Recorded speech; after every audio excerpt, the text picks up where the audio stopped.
Hello guys, അങ്ങനെ രാവിലെ തന്നെ നോക്കുമ്പോഴത്തേക്ക് വീടിന് നേരെ താഴെ വണ്ടി മറിഞ്ഞിട്ടുണ്ടായിരുന്നു. അപ്പോൾ ആ വണ്ടിയൊക്കെ പൊക്കി. അതിനുശേഷം വൈകുന്നേരം ഞങ്ങൾക്കൊരു ഫാമിലി ഗെറ്റ് ടുഗദർ ഉണ്ടായിരുന്നു.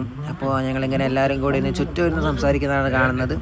സംഭവം വേറെ ഒന്നുമല്ല, നമ്മുടെ അപ്പുച്ചേട്ടനും ചേച്ചിക്കും ഇന്ന് ഇത് കൊടുക്കുവാണ്, എന്താണ് വിരുന്ന് കൊടുക്കുവാണ് ഞങ്ങളെല്ലാം കൂടിയിട്ട്. അപ്പോൾ നമ്മുടെ ഒരു ഫാമിലിയിലെല്ലാവരും നമ്മളങ്ങനെയാണല്ലോ, എല്ലാവർക്കും ഒരു വിരുന്ന് കൊടുക്കുന്ന ഒരു ഇതുണ്ട്. പിന്നെ ഞങ്ങൾ എന്ത് ചെയ്തു, ഞങ്ങളെല്ലാം പിള്ളേരെല്ലാം വട്ടം കൂടി ഇന്ന് മറ്റേ കഴുതക്കളി കളിക്കാമെന്ന് വിചാരിച്ചു. അങ്ങനെ കുറേ നേരം കഴുത കളിച്ചു, കുറച്ച് രസമുണ്ടായിരുന്നു. പിന്നെ ഒരിടയ്ക്ക് ഞാനും ആയിട്ടോ കഴുത. അങ്ങനെ മൂന്നുപേരൊക്കെ മാറി മാറി ആക്കി. പിന്നെ ഫുഡെല്ലാം കഴിച്ച് ഞങ്ങൾ നേരെ ഒരു ഫോട്ടോ സെക്ഷനിലങ്ങ് ഇരുന്നു. പിന്നെ ഇടയ്ക്കിടയ്ക്കല്ലേ ഇങ്ങനെ ഒരു ഫോട്ടോ സെക്ഷന് പറ്റുള്ളൂ. അതുകൊണ്ട് ഒരു ഫോട്ടോ അങ്ങ് എടുക്കാന്ന് വെച്ചാൽ അങ്ങനെ ഫോട്ടോ എടുത്തു. പിന്നെ രാവിലെ പിറ്റേ ദിവസമായി. പിന്നെ ഇന്ന് രാവിലെ ആയപ്പോൾ ടയറിന് കാറ്റ് ഒട്ടുമില്ലായിരുന്നു. അപ്പോൾ ടയർ പഞ്ചറുണ്ടായിരുന്നു. അപ്പോൾ ടയറൊക്കെ മാറ്റിയിട്ടു. പിന്നെ നേരെ കോളേജിലേക്ക് പോയിട്ടോ. ഇതുവരെ കോളേജിൽ പോയിട്ടില്ലായിരുന്നു.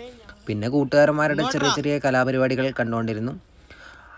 പവളച്ചാട്ടത്തിന് ഫസ്റ്റ് മേടിച്ചാക്കി. അങ്ങനെ ഇന്നത്തെ വീഡിയോ അത്രയേ ഉള്ളൂ. അപ്പോൾ ബൈ ഗൈസ്.